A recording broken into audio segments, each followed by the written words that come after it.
నిజానికి రేషన్ బియ్యం అక్రమ రవాణా అనేది ఏదో జగన్ వచ్చాక మొదలెట్టలేదండి.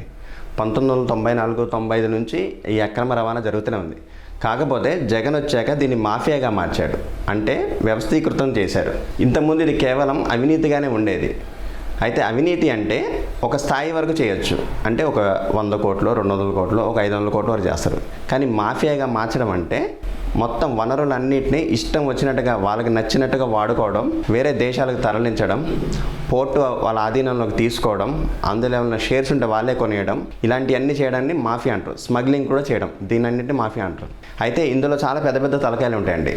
మీడియా వాళ్ళు ఉంటారు, పొలిటీషియన్స్ ఉంటారు, అధికారులు ఉంటారు. 1994, 95లో పనిచేసినప్పుడే ఎస్పీలు, డిఎస్పీలు హ్యాండిల్ కూడా ఉంటాయి. ఇందులో మొత్తం పెద్ద తలకాయలు ఉంటాయండి. ఒక్క పవన్ కళ్యాణ్ గారు వచ్చి ఒక షిప్ని సీజ్ చేసినంత లోపల ఇది ఆగేది కాదు. ఇందులో సీఎం గారు ఇన్వాల్వ్ అయ్యి గ్రౌండ్ లెవెల్ నుంచి ఏం చేయాలనేది ఆలోచించాలి.